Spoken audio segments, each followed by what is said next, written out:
भारत में ही एक ऐसी जगह पे थी जहाँ पर महिलाओं को बिना कपड़ों के रखने की प्रथा हुआ करती थी।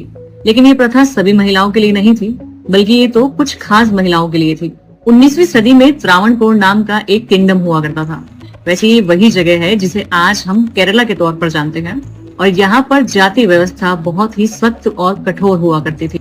ऊंची जाति के लोगों ने छोटी जाति की महिलाओं के लिए एक नियम बनाया हुआ था, और इस नियम के हिसाब से छोटी जाति की महिलाओं को अपने ऊपरी हिस्से को ढकना मना था, यानी कि अपने स्तनों को ढकना मना था।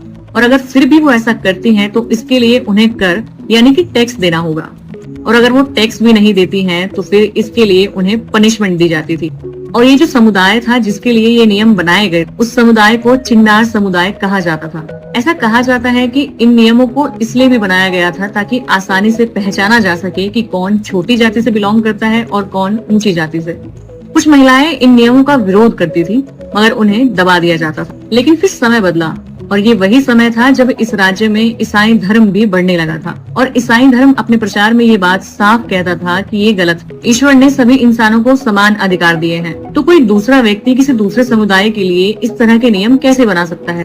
अपने शरीर को ढकने के लिए हमें किसी दूसरे व्यक्ति को टैक्स क्यों देना है?